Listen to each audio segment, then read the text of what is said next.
Hmm, Selamat pagi. Assalamualaikum warahmatullahi wabarakatuh. Bertemu kembali di mata kuliah Data Visualization.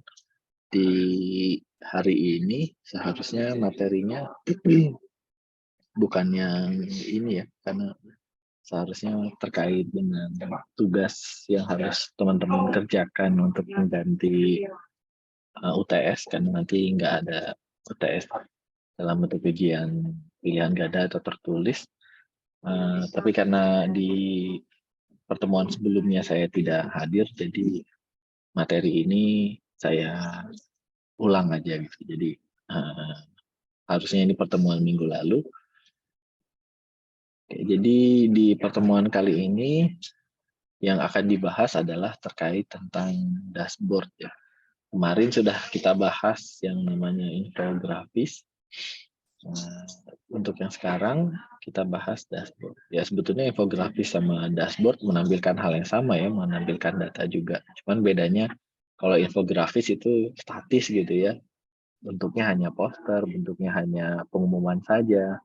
Nah, tapi kalau dashboard itu kita bisa berinteraksi gitu ya dengan data tersebut.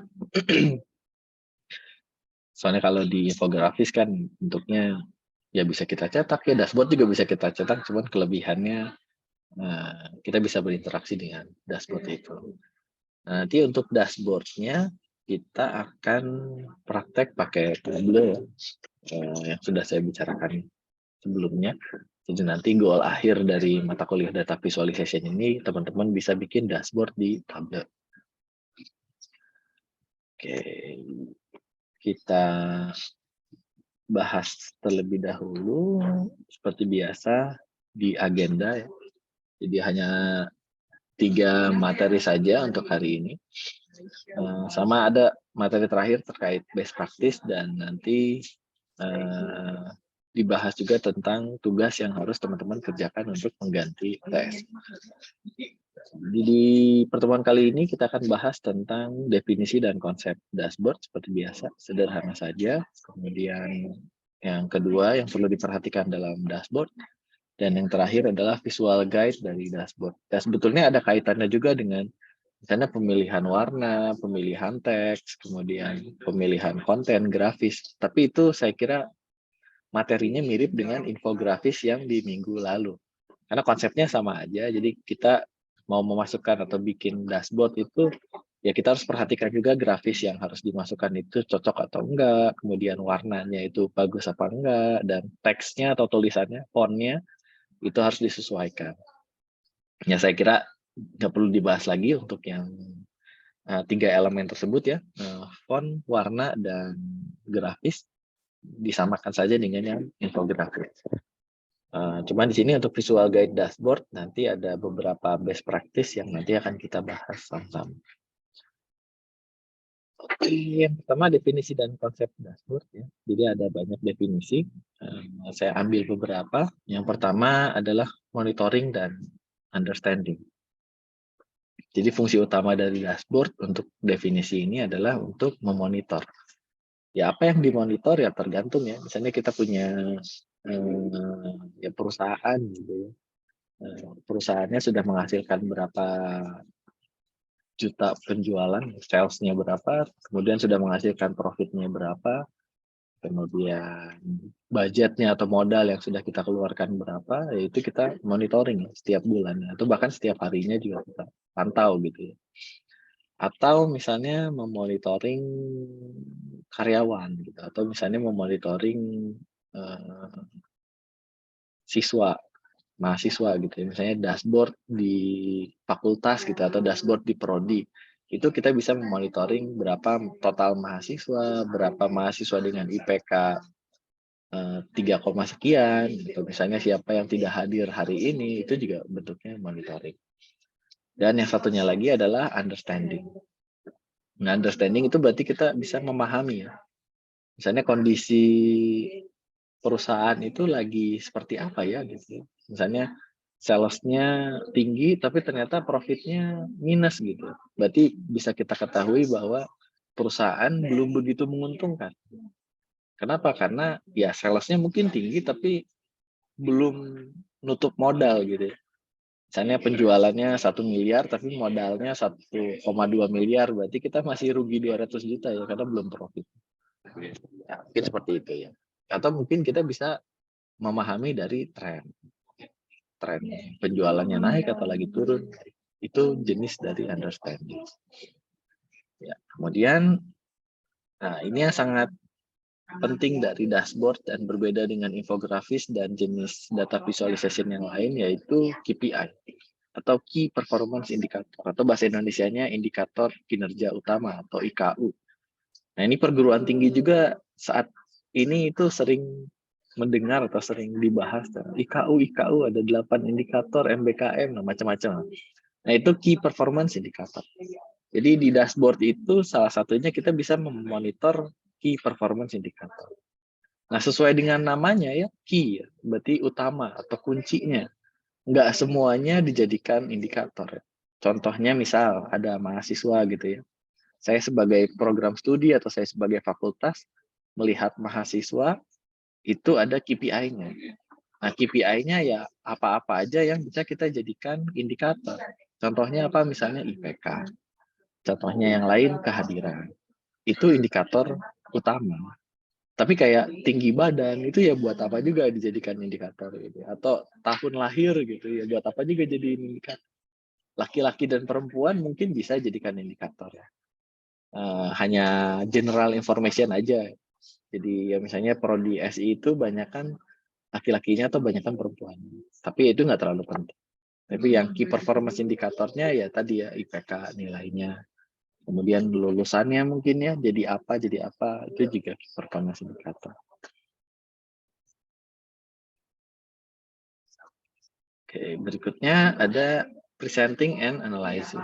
Jadi kalau fungsi yang ini atau definisi dashboard untuk presenting dan analyzing ya kumpulan beberapa visualisasi data yang ditampilkan di satu tempat. Yang tujuannya untuk menampilkan, mempresentasikan, dan menganalisa. Ya ini mirip dengan monitoring dan understanding. Karena kita untuk memahami kita perlu menganalisa terlebih dahulu. Jadi misalnya apakah trennya naik apa turun, kayak misalnya ya tadi key performance indicator untuk mahasiswa. IPK. Nah ini trennya IPK-nya itu cenderung naik apa turun nih mahasiswa gitu. Kalau cenderung naik berarti ada yang sedang terjadi kan ya. Kenapa IPK mahasiswa pada naik? Mungkin daya saing meningkat, kemudian kemampuan untuk belajar juga meningkat. Kalau misalnya IPK-nya turun, trennya turun, berarti ada yang terjadi. Mungkin misalnya dari yang awalnya offline sekarang jadi online, itu berpengaruh juga ada dampaknya. Berarti mungkin pengaruh pembelajaran daring ini turun atau membuat si IPK mahasiswa itu menjadi turun berpengaruh. Atau mungkin dosennya di semester ini mungkin kinerjanya kurang baik, itu juga mungkin berpengaruh pada IPK. Nah, di dashboard itu kita bisa menganalisa juga. Ya, ujung-ujungnya nanti bakal jadi understanding ya, memahami apa yang terjadi pada mahasiswa suatu program studi dari dashboard tersebut. Jadi pada intinya ada beberapa definisi dashboard ya. Pada intinya sih menurut saya menampilkan visualisasi data. Karena biasanya kalau misalnya kita minta laporan gitu, laporan IPK mahasiswa itu bentuknya daftar gitu. Nah, jadi kurang menarik gitu. Tapi kalau saya misalnya memposisikan diri sebagai ketua program studi, ya saya malas aja gitu harus lihat tabel gitu. Tapi kalau dengan dashboard bisa kelihatan ternyata rata-rata IPK mahasiswa sistem informasi itu berapa. Dan kenaikannya setiap semester itu apakah naik apa turun, bisa kita lihat dari dashboard. Tapi kalau cuma lihat dari laporannya aja kan capek ya. Berarti salah satu fungsi dari dashboard itu presenting. Dan yang tadi analyzing ya saya bisa menganalisa juga apakah daya saing dan kondisi KBM itu apakah sedang baik-baik saja atau tidak gitu ya.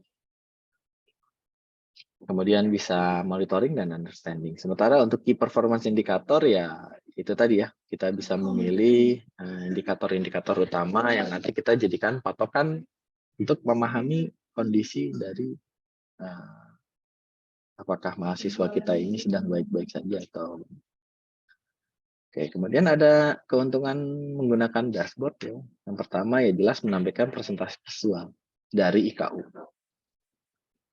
Ya tadi, karena IKU itu utama atau key-nya atau yang paling pentingnya, maka yang ditampilkan di dashboard itu seharusnya nggak terlalu banyak ya. Seperti yang kemarin kita sudah bahas di infografis gitu ya. Ya yang ditampilkannya ya nggak berantakan gitu. Harus ada patokan gitu. Itu patokannya adalah IKU-nya itu. Kemudian mendapatkan visibilitas total semua sistem secara instan. Ya tadi ya, misalnya saya sebagai kaprodi, saya punya dashboard yang isinya mahasiswa, maka saya bisa melihat kondisi dari setiap mahasiswa itu seperti apa. Secara umum maksudnya secara general. Tapi rata-rata seperti ya tadi IPK, kemudian kehadiran mahasiswa, kehadiran dosen, itu bisa saya lihat langsung di dashboardnya secara instan, karena saya nggak perlu ngitung-ngitung lagi itu rata-rata IPK-nya berapa, siapa aja yang hadir, berapa persen yang hadir. Tidak perlu seperti itu, karena di dashboard langsung bisa dimunculkan. Oke, berikutnya ada kemampuan untuk menghasilkan laporan terperinci yang menunjukkan tren terbaru. Ya itu tadi ya, jadi kita bisa tahu tren mahasiswa itu IPK-nya naik apa turun. Gitu. Nah, masalah untuk laporan terperinci, itu sebetulnya bukan secara detail bahwa si A nih IPK-nya berapa, si B IPK-nya berapa, nggak seperti itu ya, tapi langsung mengetahui bahwa, oh iya, semester sekarang IPK mahasiswa SI itu pada naik, seperti itu. Kemudian kemampuan untuk mengidentifikasi dan memperbaiki tren negatif. Nah ini juga jadi sistem penunjang keputusan ya.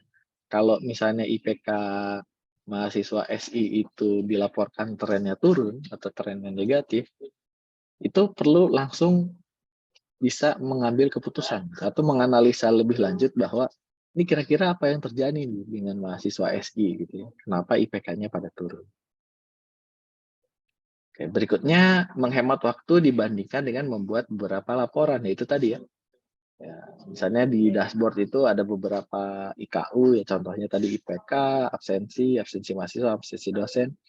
Itu cukup dimunculkan dalam satu panel aja gitu ya. Tapi kalau misalnya kita ganti tanpa menggunakan dashboard, berarti kita harus bikin beberapa laporan gitu ya.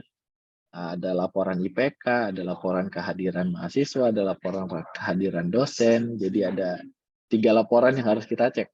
Tapi dengan ada dashboard, ya 3 informasi tersebut bisa kita munculkan dalam satu dashboard. Seperti itu. Kemudian ada memberikan pelaporan konsolidasi ke dalam satu lokasi. Ya, konsolidasi itu kumpulan ya gitu ya. Maksudnya bisa kita gabungkan supaya kita paham ada kaitannya atau enggak gitu. Mungkin IPK turun semester ini gara-gara presentasi kehadiran dosennya rendah misalnya seperti itu. Itu bisa kita lihat dalam satu lokasi. Nggak perlu langsung, oh ini IPK turun. Kenapa ya? Kita cek dulu kehadiran, klik menu kehadiran. Klik menu kehadiran dosen. Itu jadi lama gitu, karena tidak berada dalam satu lokasi. Itu fungsi dari dashboard. Ya, kemudian kita masuk ke yang perlu diperhatikan dalam membuat sebuah dashboard. Nah, yang pertama ada yang namanya logical layout. Kita gunakan inverted pyramid. Kalau kemarin di awal-awal kita bikin piramidnya seperti ini ya. Ya, manajerial, operasional ya, strategikal dan taktikal gitu ya. Kalau sekarang inverted pyramid, berarti sekarang piramidnya kebalik. Seperti itu, atau piramid kebalik. Jadi yang pertama di top, di baris paling atas itu yang perlu dibahas adalah most noteworthy information. Artinya informasi yang paling berharga itu kita taruh di baris paling atas. Informasi paling penting itu apa? Ya berarti informasi tentang KPI atau IKU tadi, indikator kinerja utama. Jadi kalau ibaratnya kita munculkan sebuah dashboard seperti ini gitu ya, dashboard, maka baris pertama yang harus teman-teman munculkan selain daripada judul ya, itu ada IKU-nya. Misalnya tadi dashboard mahasiswa, berarti di sini kita bahas IPK. Terus di sini ada kehadiran mahasiswa. Kemudian di sini ada kehadiran dosen. Kemudian di sini mahasiswa, alumni mahasiswa yang sudah lulus berapa persen, misalnya. Itu indikator kinerja utama, misal seperti itu. Jadi di baris pertama itu hanya muncul KPI-nya aja.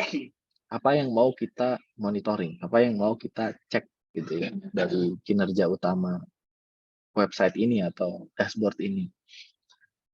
Nggak perlu detail, hanya perlu informasi yang paling penting yang mau kita ketahui apa. Contohnya kalau di e-commerce apa, atau di perusahaan yang jual-jualan kayak gitu ya, itu berarti yang paling pertama sales gitu, atau penjualannya, kemudian profit, gitu.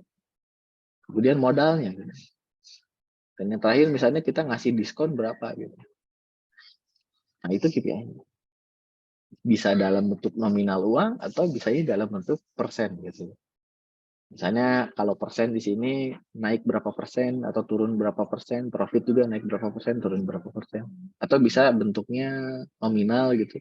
Salesnya berapa ratus juta, profitnya berapa ratus juta. Detailnya tidak di halaman tidak di bagian yang ini, tidak di bagian top.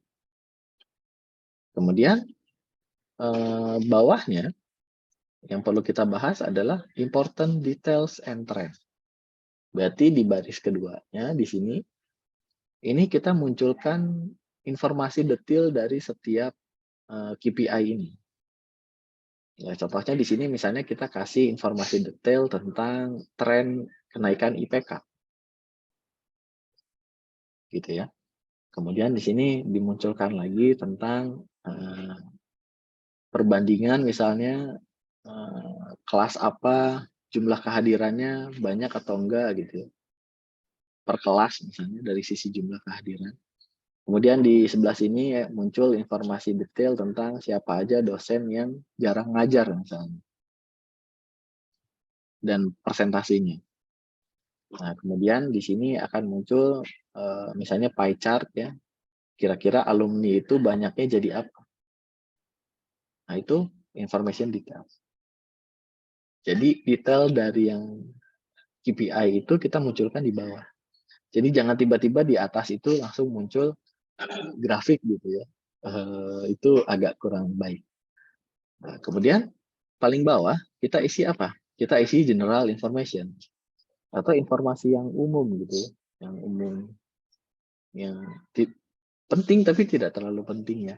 Contohnya misalnya di sini ada pie chart isinya berapa persen yang laki-laki dan berapa persen yang perempuan gitu. Kemudian di sini ada alumni berapa persen yang sudah bekerja dan yang belum bekerja gitu. Kemudian di sini ada usia mahasiswa kita gitu ya rata-rata. Misalnya 20 sampai yang umur 20 tahun berapa persen, umur 21 tahun berapa persen, misalnya seperti itu ya. Nah, kemudian di sini misalnya ada dosen yang udah S3 berapa persen, dosen yang udah S2 berapa persen. Nah, itu yang general information. Yang bukan KPI gitu ya. Yang nggak begitu penting, tapi yang menurut kita cukup penting ya. Sekunder lah. Kalau yang ini primer, yang ini detail dari primer, dan yang ini mungkin data sekunder dan tersier. Itu general information. Jadi kalau digambar ya bentuknya inverted pyramid gitu kembali. Yang ini berarti most noteworthy information, kemudian important details and trend, dan yang terakhir adalah general information. Dan kenapa kebalik ya karena komposisinya ya, komposisinya itu yang ini yang paling besar betul. Kemudian kita detailkan sedikit, kemudian general information cukup sedikit aja gitu. Jadi jangan terlalu detail gitu untuk yang general information, cukup tahu aja lah FYI. Nah, jadi untuk inverted pyramid kayak gini ya, misalnya. Jadi baris pertama most noteworthy information, kemudian baris kedua important details, dan yang baris terakhir adalah general background atau general information. Nah, kalau kita bandingkan dengan sudah jadi background dashboardnya, maka yang pertama dibahas di sini adalah indikator atau IKU-nya, KPI. Kemudian baris kedua muncul tren. Ya tadi ya misalnya IPK-nya naik, turun dan sebagainya gitu ya. Nah, kemudian details. Detailsnya berapa persen, peningkatannya seperti apa, perbandingan dengan kategori yang lain. Misalnya kalau tadi mahasiswa SI, kita bandingkan dengan mahasiswa yang lain, dengan prodi yang lain maksudnya. Dan di sini tidak dimunculkan general information, ya general information teman-teman bisa tambahkan di sini. Atau misalnya sedikit sidebar di sebelah sini juga bisa.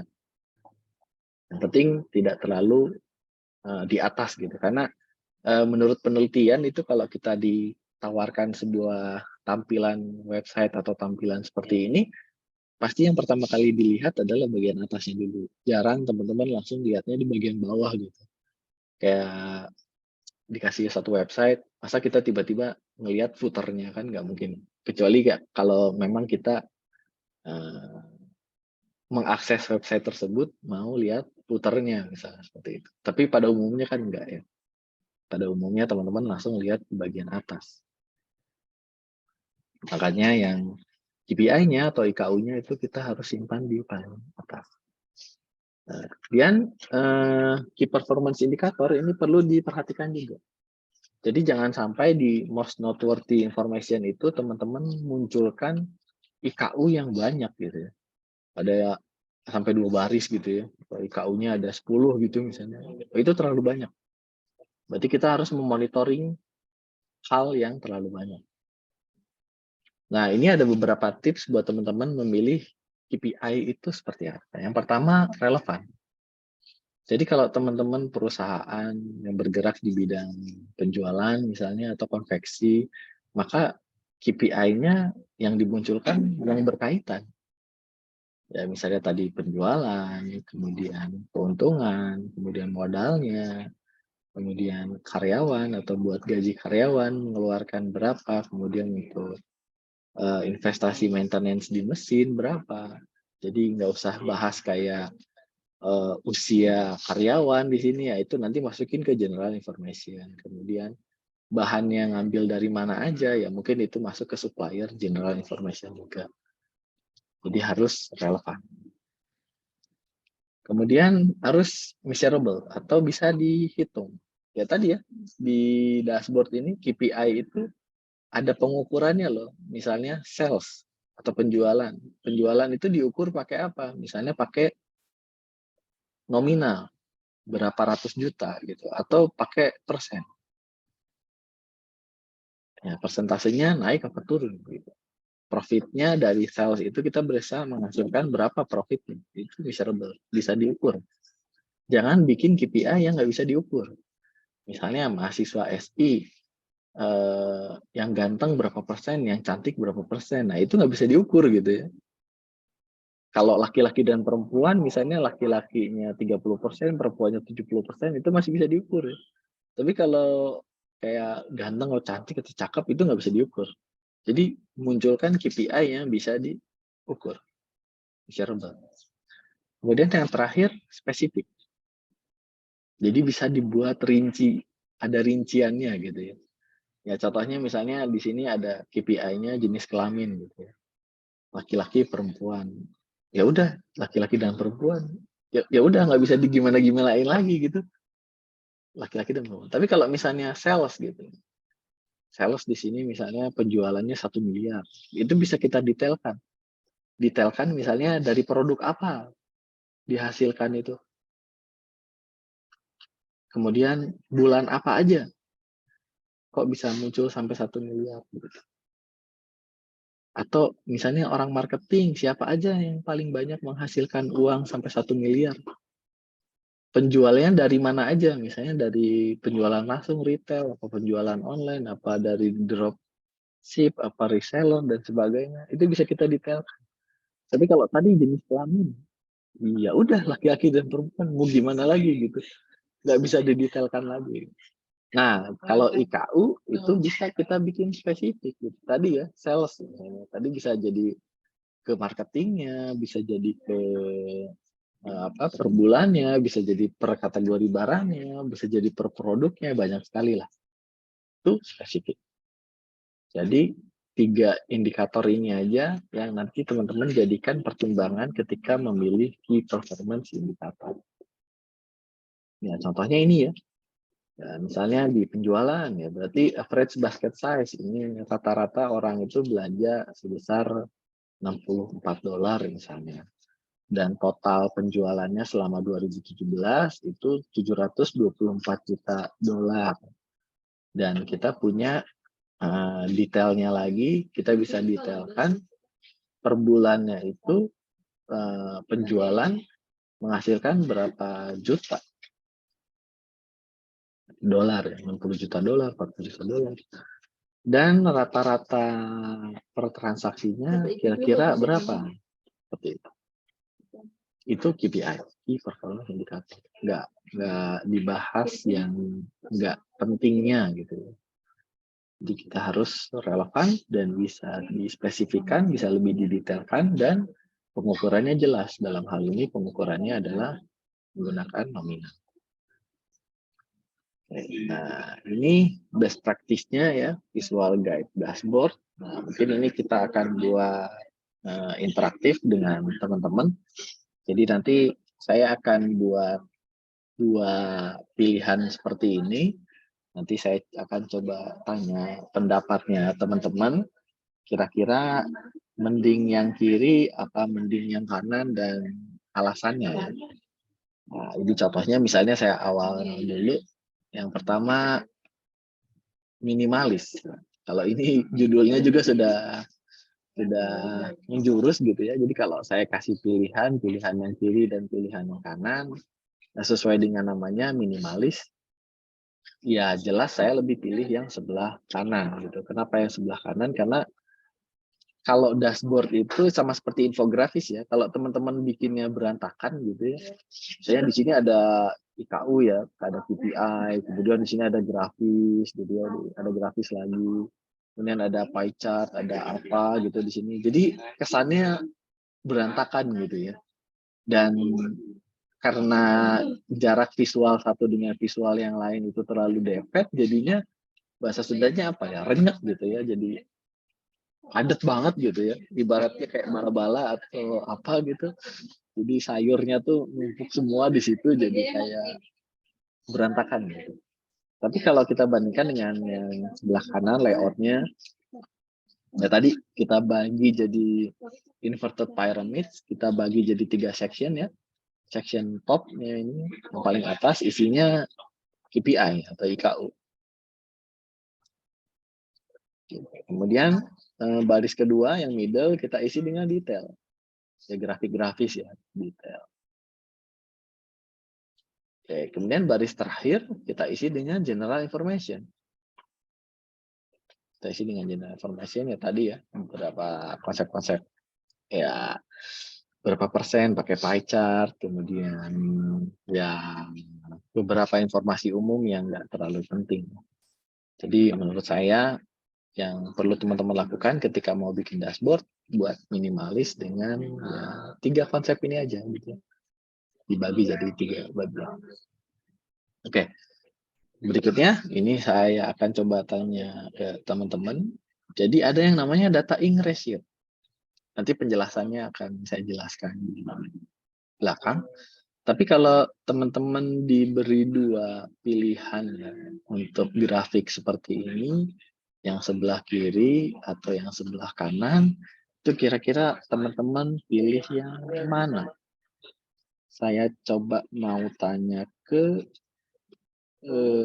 Andika Yudhistira ya. Kira-kira menurut Andika itu pilih yang kiri apa yang kanan? Yang kanan, Pak. Yang kanan. Kenapa yang kanan?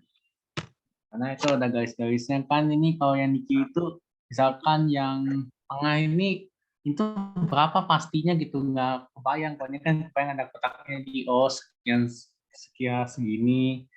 Itu sih, Pak. Oke, siap. Baik. Terima kasih. Ya, tadi menurut Andika yang paling bagus ada di sebelah kanan karena mungkin lebih detail. Yang pertama diceritakan tentang di sini ada ya aksisnya mungkin nominalnya berapa juta gitu misalnya. Kemudian yang bawah ini misalnya tahunnya gitu ya dimunculkan. Kemudian di sini ya dimunculkan call out ya.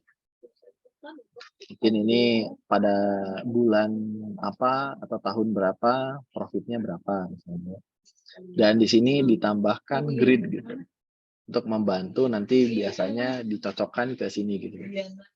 Set ke sini ini tahun berapa? Misalnya tahun 2017 profitnya berapa atau bulan Agustus profitnya berapa?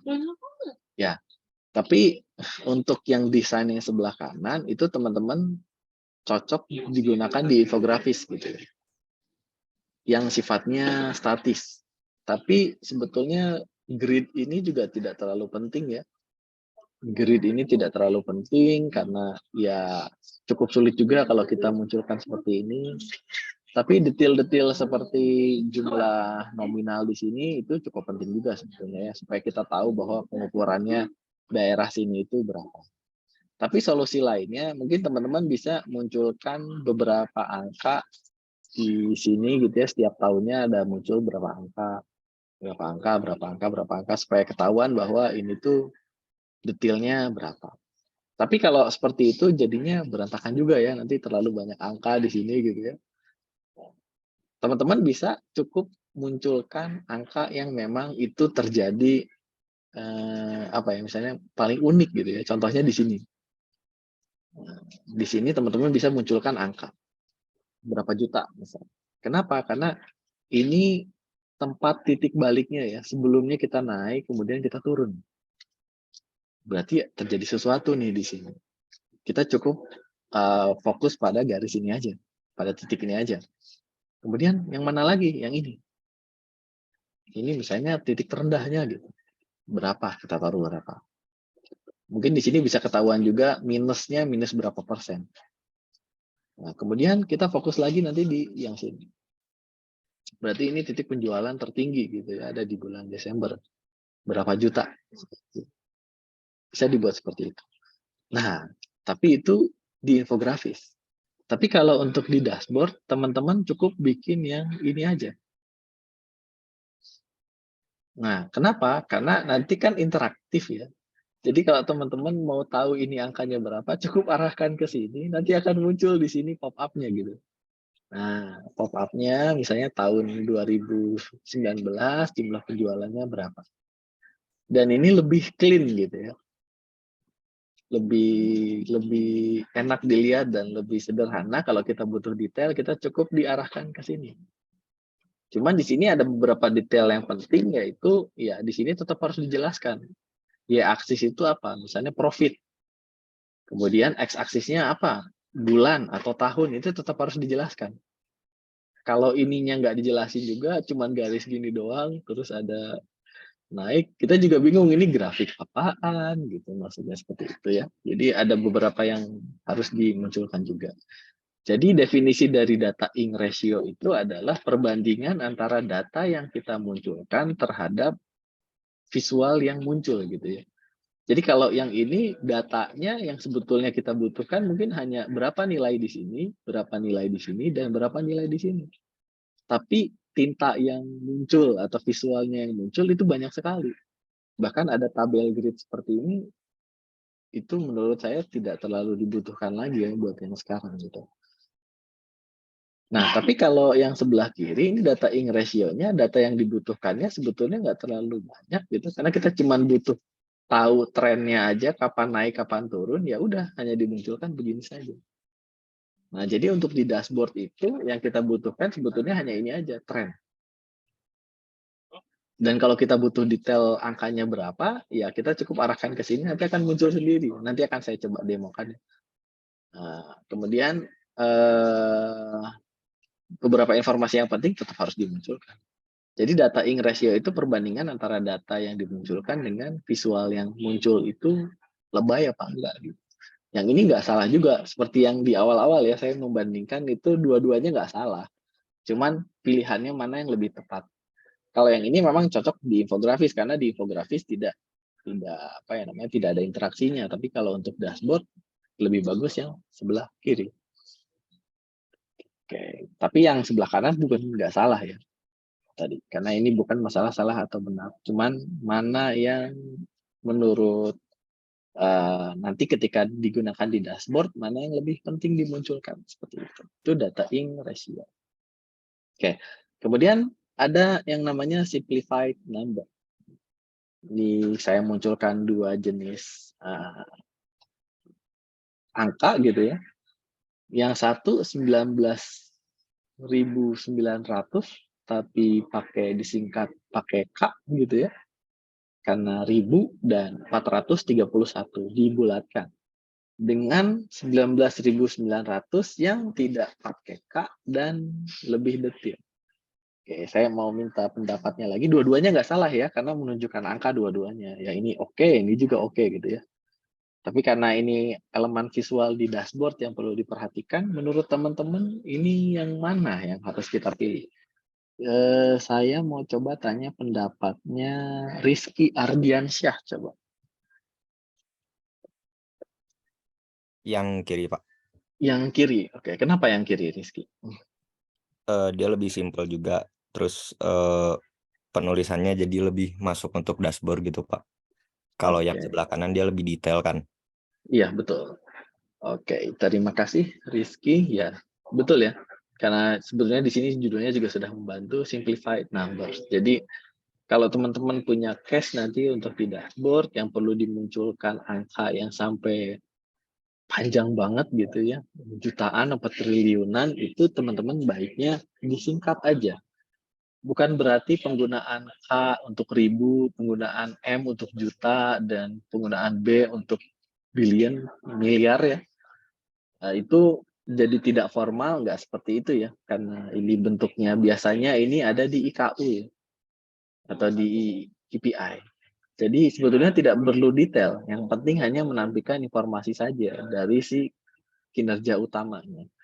Contohnya si 19.900 ini adalah profitnya misalnya. Maka yang kita butuhkan cuma angkanya aja, kita profit berapa sih sekarang gitu ya. Kalau 19.900 ini juga it's okay gitu, tapi bayangkan nanti kalau di Indonesia gitu ya. Di Indonesia kan nggak mungkin kita masukin keuntungan 19.900 kan nggak mungkin ya. Kalau di Indonesia keuntungan itu mungkin jutaan, yang nolnya ada banyak lagi di sini, ada jutaan gitu, 0000 gitu. Atau bahkan miliaran gitu, berapa miliar gitu. Kita bisa sederhanakan dengan menggunakan ya tadi, untuk ribuan kita K, untuk jutaan kita M, dan untuk miliaran kita B. Dan baiknya kita gunakan yang ini gitu ya, karena ini sudah umum digunakan. Takutnya misalnya kalau teman-teman di sini bisa aja sih misalnya 19 RB gitu ya. Itu bisa. Jadi gunakan simbol-simbol yang umum gitu ya. Jangan tiba-tiba teman-teman di sini 19 R gitu ya. R apa gitu ya. Mungkin ribu, mungkin ratus, jadi aneh ya. Terus kalau mau juta gimana ya, teman-teman bisa pakai JT gitu. Boleh-boleh aja. Cuman gunakan yang umum gitu ya. Enggak yang lain-lain gitu. Miliar mau kayak gimana? Miliar karena kita udah biasa pakai M, ya udah M. Tapi harus konsisten juga. Kalau pakai bahasa Indonesia, semua pakai bahasa Indonesia. RB, JT, M. Kalau mau apa namanya, yang bahasa Inggris ya, berarti harus Inggris harus konsisten. Berarti RB pakainya K, JT pakainya M, miliar pakainya B. Jangan kadang-kadang yang ini juta JT, yang ini M juta juga. Jadi harus konsisten. Pakai bahasa Indonesia, bahasa Indonesia, bahasa Inggris, bahasa Inggris. Seperti itu. Kemudian untuk yang 431 dengan 431,72, ya balik lagi karena ini IKU, kita tidak perlu angka yang detil. Toh juga angka yang detil itu 72 ini tidak terlalu signifikan juga. Kecuali misalnya pengukuran bikin gedung, oh iya, 0,72 cm juga itu ngaruh gitu. Apalagi 0,72 meter itu lebih ngaruh lagi gitu. Jadi karena ini kita munculkan di IKU, yang IKU itu general gitu secara umum, saya kira untuk desimal seperti ini tidak terlalu penting. Kecuali ya nanti di arah detil itu cukup penting juga. Tapi menurut saya kalau di IKU di dashboard cukup masukkan 431 saja. Itu simplified numbers. Jadi menurut saya yang sebelah kiri itu penting. Nah, kemudian ini efisien visualisasi. Jadi teman-teman harus munculkan visualisasi yang efisien atau yang cocok, yang balik lagi tadi.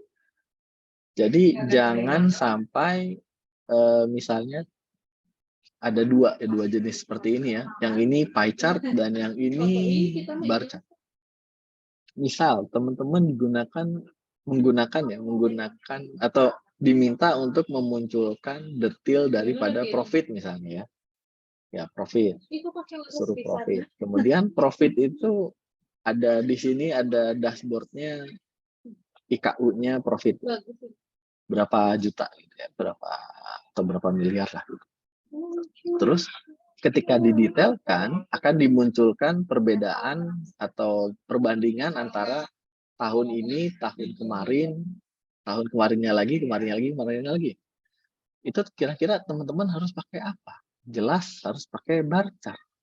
Tapi teman-teman mahiwal sendiri, bahasa Sundanya apa manghiwal gitu. Tiba-tiba teman-teman mau pakai pie chart lah gitu. Yang ini keuntungan 2021, yang ini keuntungan 2020 gitu misalnya. Itu nggak efisien gitu. Dan tujuannya di sini untuk membandingkan gitu. Yang misalnya ini 2020, yang ini 2021. Nah, gap-nya segini nih perbedaannya. Tapi teman-teman menghiwal mau bikinnya pakai pie chart. Yang ini 2020, yang ini 2021. Tujuannya cuma buat membandingkan doang. Oh, perbandingan segini. Itu nggak efisien. Bukan berarti pie chart salah ya, bukan. Tapi tergantung daripada kasus apa yang mau kita munculkan. Seperti itu. Makanya kalau yang ini saya nggak tanya teman-teman karena harus dijelaskan dulu konteksnya apa. Jadi yang ini kenapa lebih bagus ya karena sesuaikan dengan konteksnya apa yang mau teman-teman munculkan. Kalau dibandingkan ya berarti teman-teman harus pakai bar chart. Tapi kalau mau tahu tentang komposisi misalnya laki-laki dan perempuan, teman-teman jangan pakai yang ini gitu.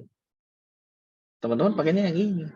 Karena cuma tahu komposisi. Misalnya komposisi karyawan SD berapa persen, SMP berapa persen, pakainya yang ini. Jangan pakai yang ini. Jadi gunakan visualisasi yang efisien. Oke.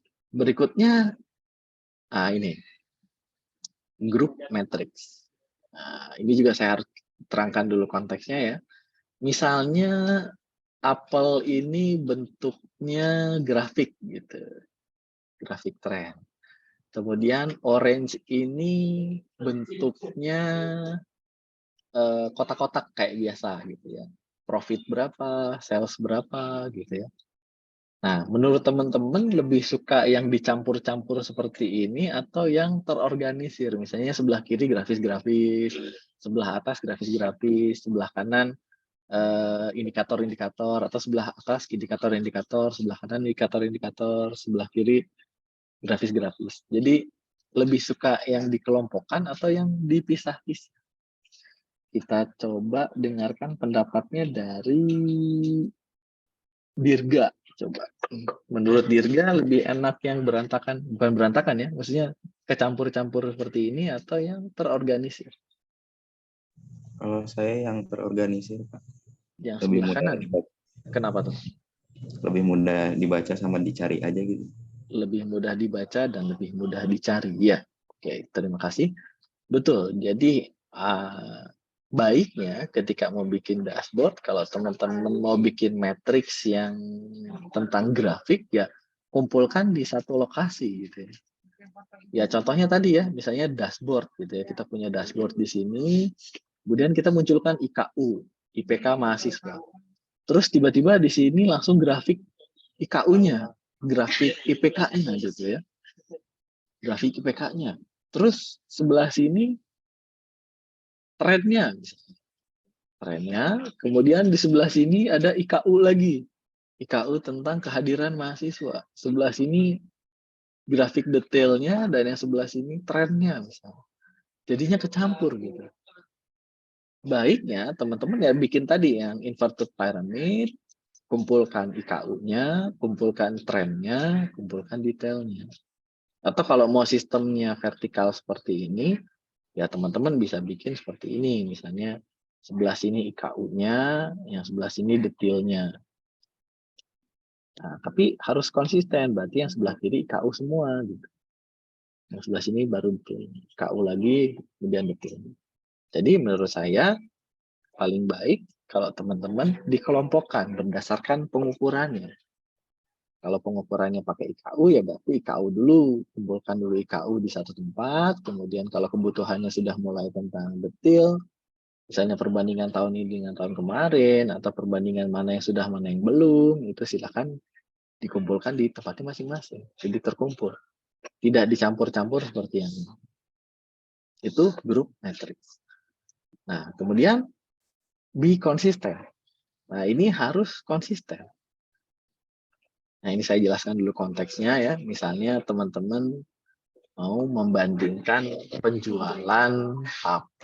Jadi Apple itu HP dan Jeruk itu laptop misalnya ya. Nah, jadi penjualan HP, iPod ya, kebetulan ini Apple gitu. Kita akan mengukur si HP ini berdasarkan misalnya perbandingan penjualan HP ini dari berbagai merek gitu. Merek Apple berapa, merek Samsung berapa, merek Vivo berapa penjualannya. Nah, kemudian ini $42 misalnya, di sini 42 M gitu misalnya, juta. Jadi penjualan dari kategori handphone ini 42 juta. Kemudian tren pembelian handphone itu dari tahun ke tahun atau dari bulan ke bulan berapa persen. Kenaikannya seperti apa, trennya seperti apa. Itu kita harus bikin secara konsisten. Nah, sekarang kalau kita mau beralih ke produk yang lain, produk laptop, ya bentukannya harus gini juga gitu. Karena kan mereka produk yang sama, kategori yang sama. Maka matriksnya atau pengukurannya kita harus bikin yang sama. Pertama, kita bandingkan dulu antar merek, mana merek yang paling laku dari laptop, total penjualannya berapa, dan trennya dari tahun ke tahun atau bulan ke bulan seperti apa. Jangan ditukar tiba-tiba untuk yang komputer ininya di sebelah sini gitu. Ininya di sebelah sini gitu. Jadi nggak konsisten. Nah, bedakan dengan yang sebelah kanan. Kalau sebelah kanan misalnya si HP, bagian pertama total penjualan, tren, kemudian misalnya sesuai dengan target atau enggak, target penjualan. Tapi giliran laptop targetnya nggak ditanya, tiba-tiba ditanya trennya seperti apa, kemudian perbandingan mereknya, kemudian total penjualannya. Jadi nggak konsisten. Padahal dua ini adalah kategori yang sama. Jadi ketika mau bikin dashboard, gunakan pengukuran yang konsisten. Kalau si IKU ini diukur menggunakan ini, selama masih sama ya, misalnya profit dengan modal atau profit dengan sales, itu kita bicara uang ya, kita bicara dengan nominal, maka pengukurannya harusnya sama. Kecuali kalau misalnya jumlah orang gitu ya, jumlah karyawannya itu rata-rata umurnya berapa ya, itu beda lagi matriksnya seperti itu ya. Jadi selalu konsisten, ambil yang sebelah kiri. Nah, kemudian size and position. Kalau size and position ini berarti lokasi dan ukuran itu penting. Nah, ini saya jelaskan juga konteksnya karena mungkin agak sulit ya kalau harus diceritakan. Atau buat teman-teman menganalisa sendiri tanpa harus ada konteks dari saya. Ini misalnya seperti ini ya. Kan tadi ya inverted pyramids ya, inverted pyramids baris pertama ini IKU gitu ya, IKU ini IKU, kita misalnya punya 3 IKU ya, kemudian di sebelah sini ada detailnya. Ini tulisannya kecil gitu, misalnya profit $12 juta, karena dia 12 juta jadi tulisannya kecil-kecil gitu, di sini 12 juta kecil misalnya, sementara di sini grafisnya besar gitu. Itu keliru. Kenapa keliru? Karena sesuai dengan tadi kaidah logical layout inverted pyramids, yang paling penting yang perlu kita ketahui adalah IKU-nya. Maka baris pertama ini kita harus bikin besar dan seinformatif mungkin. 42 itu besar, 42 juta. Misalnya 42M, di bawahnya ditulis profit. Wah, berarti profit kita 42 juta. Jangan dibikin kecil gitu ya. Atau bahkan dibikin sama, fontnya sama semua dari atas sampai ke bawah, fontnya size-nya 12 gitu. Jangan. Karena balik lagi, tergantung daripada kepentingan. Kita penting atau kita butuh yang namanya IKU. Maka IKU-nya itu harus kelihatan jelas gitu ya. Itu size and position. Jadi untuk yang ini saya ambil yang sebelah kanan. Nah, meskipun kita mengorbankan misalnya satu ruang kosong di sini, nggak apa-apa, it's okay.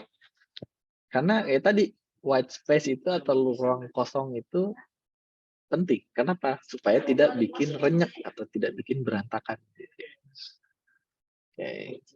Ini terakhir kayaknya kalau tidak salah ada yang namanya data konteks. Nah, ini bahasa kerennya apa ya? Biarkan data yang berbicara. Gitu. Jadi kita tidak perlu narasi, tapi kita cuma butuh visual data yang bisa menceritakan. Ya, contohnya apa? Contohnya seperti ini. Ini ada angka 42. Ini ada angka 42. Sama kan ya? Angkanya 42, 42. Tapi di sini ditambahkan konteks. Naik 37%. Itu lebih informatif yang mana? Yang kiri atau yang kanan? Ya sudah jelas yang kanan. Contoh lain, misalnya di sini IPK kalian di dashboard semester ini misalnya 3,7. Sementara yang ini 3,7. Iya, sama-sama menunjukkan 3,7. Tapi di sini ditambahkan plus 0,5. Menambah informasi kan? Padahal cuma ada tulisannya plus 0,5. Maksudnya apa? Pasti langsung paham. Oh, berarti dari semester sebelumnya IPK teman-teman sudah bertambah 0,5. Berarti IPK semester sebelumnya berapa? 3,2. Tidak perlu melihat lagi ke laporan IPK semester sebelumnya. Oh iya, semester sebelumnya saya 3,2, sekarang 3,7. Nggak perlu. Cukup ditambahkan detail plus 0,5, maka teman-teman bisa tahu, oh semester ini saya IPK-nya naik. Tapi kalau 37 gini doang, oh iya, IPK saya 3,7, ya udah 3,7. Saya nggak tahu perkembangan diri saya seperti apa. Kalau mau tahu ya berarti saya harus cari ke menu yang lain, ke menu riwayat IPK atau riwayat status semester. Padahal dengan cukup ditambahkan plus 0,5, teman-teman bisa langsung naik. Bisa langsung tahu bahwa saya lagi naik. Seperti itu. Jadi saran saya pilih yang sebelah kanan. Oh ya, ini terakhir berarti. Yang terakhir. Yang perlu diperhatikan lagi yang namanya clear label. Atau gunakan label yang jelas. Contohnya misalnya yang ini, tiba-tiba muncul aja angka 190.000. 990.000 itu apa gitu, ini tuh apa gitu. Apakah penjualan, apakah keuntungan, apakah modal atau apa? Tapi kalau kita munculkan label di sini ya, total revenue this year, berarti sudah jelas bahwa ini adalah yang kita dapatkan di tahun ini itu 190.000. Profit ya, revenue berarti sudah balik modal kayaknya. $190.000. Jelas. Atau jangan juga teman-teman cukup pakai logo gitu ya di sini atau simbol atau icon misalnya uang dolar gitu ya di sini. Ya, ini juga tidak mewakili apapun. Dolar yang di sini itu maksudnya apa gitu? Apakah salesnya itu 190.000 atau profitnya yang 190.000? Nggak tahu. Jadi selalu gunakan clear labels. Tapi ini panahnya salah. Checklistnya salah. Belum saya pindahin ke sebelah sini. Harusnya ini ada di sebelah sini. Keliru. Harusnya yang ini. Oke. Ya, betul. Terakhir ada best practice dari saya. Ini. Oke. Ini kalau ada sebuah graf ya, line chart nih. Saya sediakan yang sebelah kiri dan yang sebelah kanan gitu. Menurut teman-teman lebih enak dilihat yang mana, yang sebelah kiri atau yang sebelah kanan? Kita coba, saya mintain pendapat dari Wega. Oke, Wega, menurut Wega lebih enak dilihat yang sebelah kiri atau yang sebelah kanan, Wega? kalau enak dilihat sih yang kanan sih Pak, cuman kalau yang lebih informatif kayaknya lebih enak yang sebelah kiri sih. Ya, oke, betul. Simpel gitu. Ya, balik lagi tadi ya. Kalau detail mungkin kalau di infografis kita ambil yang sebelah kiri karena tidak interaktif. Tapi kalaupun yang sebelah kiri ini cukup berantakan juga ya. Kayak udah mah ada cidorinya gitu di sini ada petir-petirnya terus ada angkanya gitu. Ada angkanya yang dimunculkan di setiap titik di setiap kategori. Nah, yang di awal saya bicarakan, hati-hati ketika menggunakan nominal yang sudah dimunculkan di sini, plus ada angka juga di sini. Ya, menurut kita tidak perlu tahu sedetil ini sampai tiga angka seperti ini, itu tidak terlalu penting juga gitu ya. Tapi kalau cukup disertakan ini 300.000, kemudian kita beri garis seperti ini, kita sudah mengetahui bahwa di tahun 2016 itu kira-kira sekitar 300 ribuan lah gitu. Sementara nanti detailnya kita bisa sajikan dalam bentuk tabel untuk bagian yang lain atau untuk report yang lain. Tapi kalau yang ini menurut saya cukup berantakan, agak pusing gitu lihatnya ya. Agak pusing melihatnya. Terlebih untuk dashboard. Sebenarnya dashboard kan bisa interaktif. Yang dashboard bisa interaktif ya kita bisa cukup arahkan panahnya ke sini, nanti langsung muncul tuh. Ini tuh untuk kategori apa, kemudian berapa. Pada kuartil ketiga tahun 2013 ini angkanya berapa. Jadi untuk dashboard saya sarankan teman-teman cukup munculkan yang ini. Yang jelas adalah ya ini, clear label. Jadi yang sebelah kiri, Y-aksisnya itu adalah sumbu Y-nya itu running profitnya. Kemudian sumbu X-nya terkait tentang per kuartil setiap tahunnya. Cukup itu aja. Nanti kalau mau detail cukup diarahkan ke sini, nanti akan muncul tulisan seperti ini. Oh, berarti ini untuk copiers and fax. Penjualan mesin kopi dan mesin fax misalnya.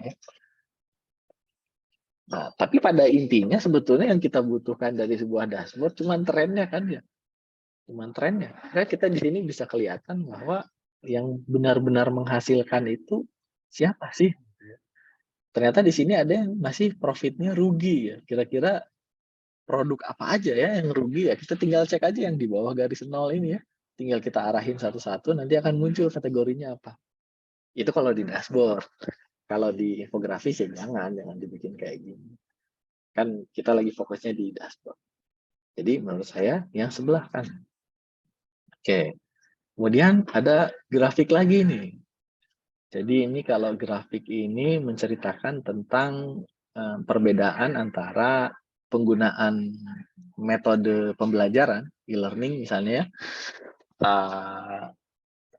dan beberapa yang kategori yang lain kayak misalnya pakai online mentoring, pakai instant messaging, pakai chatroom, pakai blog, mobile learning dan seterusnya dibandingkan antara yang internasional, yang lain maksudnya region yang lain selain daripada USA dan Kanada. Dan di sini saya bikin untuk USA dan Kanada. Saya nggak mentingin internasionalnya, tapi saya mentingin USA dan Kanada. Jadi saya mau lihat perbandingan USA dan Kanada lawan area yang lain. Ini ada dua jenis grafis, yang sebelah kiri dan yang sebelah kanan. Kira-kira menurut teman-teman pilih yang mana? Saya mau dengar pendapatnya dari Septian Cahyanugraha. Menurut Septian, yang kiri apa yang kanan nih Septian? Yang kanan, Pak. Yang kanan, kenapa yang kanan? Lebih detail gitu, Pak. Lebih detail ya. Oke, terima kasih pendapatnya.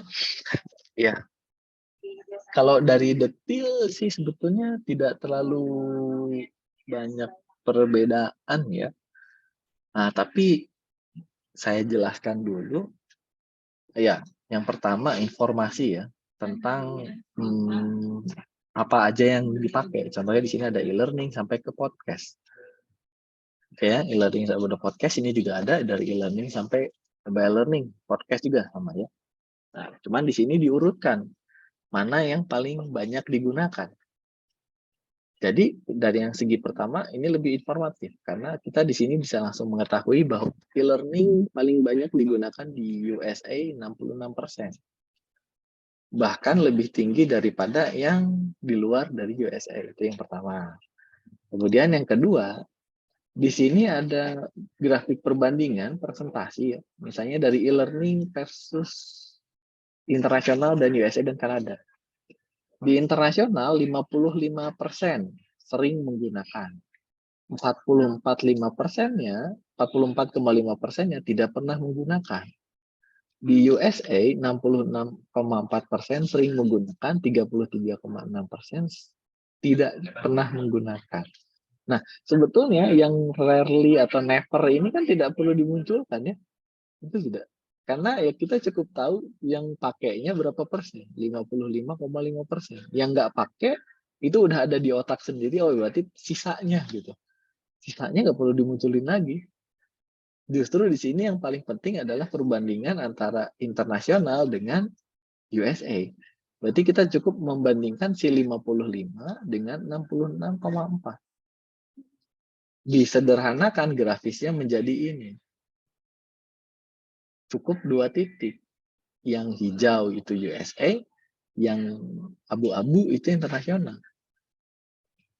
Di bawahnya ada persentase kegunaannya. Berarti yang tidak menggunakan tidak perlu dimasukkan, karena yang kita butuhkan adalah yang menggunakannya saja.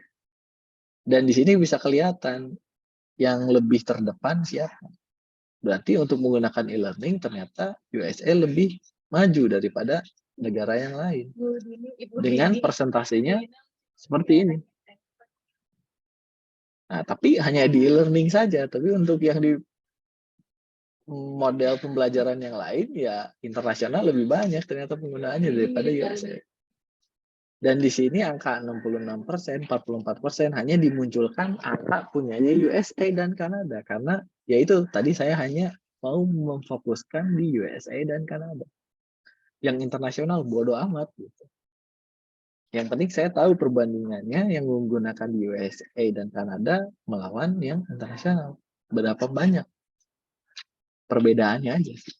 Kan comparison. Perbedaan. Kita hanya membanding.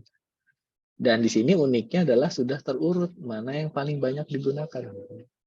Dan yang paling besar dan ya sebetulnya kalau yang ini berarti gapnya tidak terlalu besar gitu ya. Kalau yang lain gapnya terlalu besar. Jadi menurut saya lebih pilih yang sebelah kiri.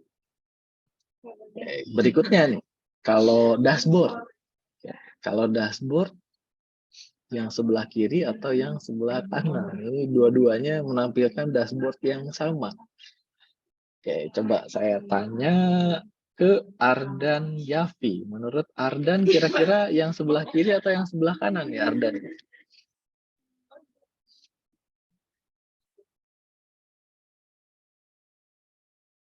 Halo, Ardan?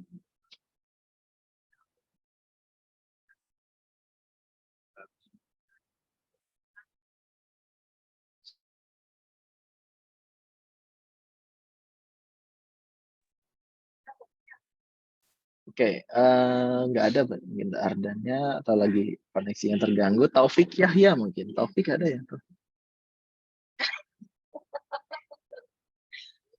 Ada Pak. Oke, menurut Taufik yang sebelah kiri atau yang sebelah kanan ya Taufik? Ini cukup sulit karena dua-duanya kaidahnya jelas gitu. Apa namanya? Inverted pyramid-nya juga ada. Semua elemen juga ada. IKU, detail, tren dan sebagainya ada. Tapi menurut Taufik kira-kira yang kiri atau yang kanan nih Taufik? Menurut saya yang kiri, Pak. Yang kiri. Kenapa yang kiri? Lebih detail, cuman dalam pewarnaannya kurang kata saya, Pak. Dalam pewarnaannya kurang. Ya, Ada lagi yang mau disampaikan? Itu aja. Jadi detail dan pewarna, tapi pewarnaannya kurang gitu. ya Pak. Oke, baik. Terima kasih Taufik. Oke. Ya, dari dua dashboard ini sebetulnya nggak salah ya. Dua-duanya ya, dari tadi juga nggak ada yang salah sih sebetulnya. Tapi mana yang lebih baik? Nah, menurut saya yang kiri dulu. Kita coba bahas yang sebelah kiri. Yang pertama, merasa tidak yang sebelah kiri itu lebih sibuk gitu, lebih kacau, lebih rumit, lebih penuh gitu, lebih ibaratnya kalau kalian punya kamar, untuk kamarnya keisi banget di semua sudut gitu ya. Nggak ada celahnya sama sekali. Itu yang pertama. Sementara kalau kita bandingkan yang sebelah kanan, itu ada beberapa ruang-ruang kosong yang enak dinikmati gitu. Contohnya sebelah sini, yang sebelah sini. Ini ada ruang kosong nih. Jadi nggak terlalu mepet-mepet gitu kayak apa ya, Pak, sedap-sedap penuh, Pak, desak-desak ya apalah itu namanya, ramai gitu ya. Oke, itu yang pertama. Kemudian yang kedua, itu ini estetik aja sih sebetulnya ya. Penggunaan scroll bar itu untuk di dashboard itu kurang baik. Kenapa? Karena berarti kita ada interaksi lain selain daripada kita mau memfilter isi daripada dashboard. Berarti kita harus scroll lagi ke bawah. Oops, sorry. Teman-teman bayangin ya, contohnya ini claim clause. Berarti misalnya apa sih namanya, atau inilah nature of injury ya, kira-kira itu injurinya kenapa, kemudian ini diklaim, alasan klaimnya itu apa gitu ya, atau klausul ngeklaimnya itu kenapa. Ini bayangkan seperti provinsi di Indonesia gitu, ada 38 ya sekarang, 37 lah, nggak tahu lah. Itu scrollnya panjang sekali ke bawah gitu ya, banyak sekali scrollnya. Nah, kenapa nggak diganti aja jadi top 10, top 5, top 15 gitu, top 20, yang penting munculnya segini gitu ya. Tidak perlu dimunculkan semua karena ya kita cuma butuh yang top 10-nya aja, atau bottom 3, bottom 5, bottom 10, yang ngambil paling rendah di bawah. Yang penting hindari penggunaan scroll bar. Nah, dibandingkan dengan yang ini hanya dimunculkan top 10 natures of injury. Hanya dimunculkan 10 aja. Ya kayak ranking di sekolah dari 40 siswa, nggak mungkin di ranking semua 1 sampai 40. Kebanyakan guru itu nge-ranking cuma 1 sampai 10. Ya udah dibikin aja top 1 sampai 10. Ya, kemudian ya yang lain itu hanya penggunaan apa namanya, grafisnya lebih penting yang mana gitu ya. Kalau yang sebelah kiri ya itu tadi menurut saya terlalu sibuk gitu, terlalu padat, sementara yang sebelah kanan itu lebih sederhana. Oke, tapi tidak mengurangi informasi ya. Contohnya di sini untuk di wilayah agrikultur gitu ya, itu bisa menghasilkan 2 juta dengan kenaikan 135%, itu tetap ada gitu ya. Tetap dimunculkan di situ. Ini maksudnya adalah worker compensation regional dan industri analisis, itu maksudnya ya orang-orang yang bekerja di beberapa bidang ini, nah ada kompensasinya gitu ya. Baik dari segi kalau misalnya ada kecelakaan kerja atau asuransi dan sebagainya, itu masuknya ke sini gitu. Jadi menurut saya nanti teman-teman kalau mau bikin, perhatikan juga area-area kosong, jangan dibikin terlalu padat sampai rinyak gitu ya. Oke, berikutnya ini juga sama untuk dashboard, mau yang sebelah kiri atau yang sebelah kanan. Itu menurut saya lebih bagus yang sebelah kanan. Kenapa yang lebih bagus sebelah kanan? Ya, yang pertama dari segi ya, again, yang pertama title gitu ya. Yang title lebih bagus ya, kita bikin gini aja lah gitu. Bikin gini, tapi kalau untuk filternya sih sebetulnya bisa diambil yang sebelah kiri, kanan sebelah ini juga bisa dipakai. Bisa di atas seperti ini juga bisa dipakai. Cuman penggunaan daripada title-nya pun harus jelas gitu. Oh ya, title-nya seperti ini. Kemudian beberapa KPI juga muncul sih di sini, ada KPI udah jelas. Tapi kalau grafisnya sih sebetulnya sama aja ya di antara kedua. Kayaknya tadi karena balik lagi ke data visualization yang awal, bahwa title itu juga berpengaruh terhadap minat dari si pembacanya, apakah mau terus melihat di sini atau enggak gitu ya. Ini untuk dashboard yang kanan yang saya pilih. Ini belum saya ganti, ini juga dashboard ya. Jadi tentang komplain.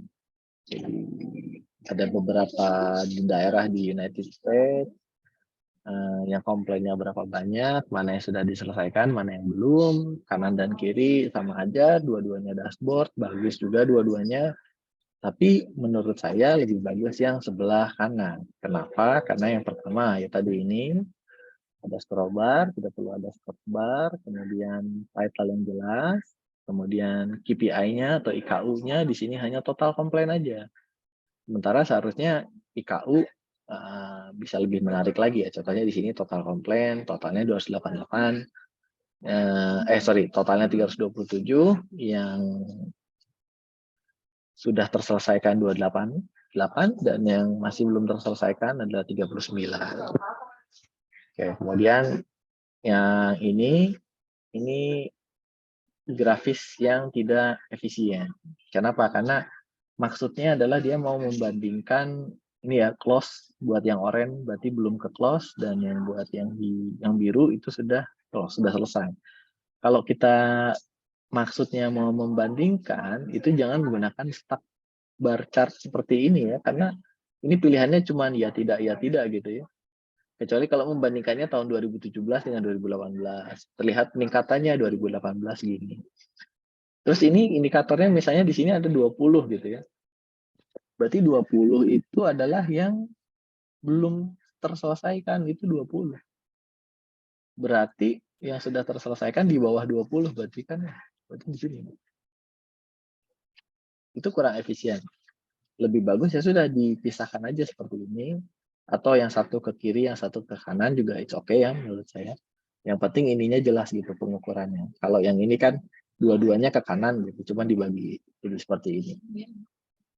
Nah, terus di sini dimunculkan dengan jelas gitu berapa yang sudah ditutup dan berapa yang masih terbuka atau yang belum terselesaikan. Tapi kalau yang ini kan kesannya maksudnya berarti lebih banyak yang belum beres dong gitu ya.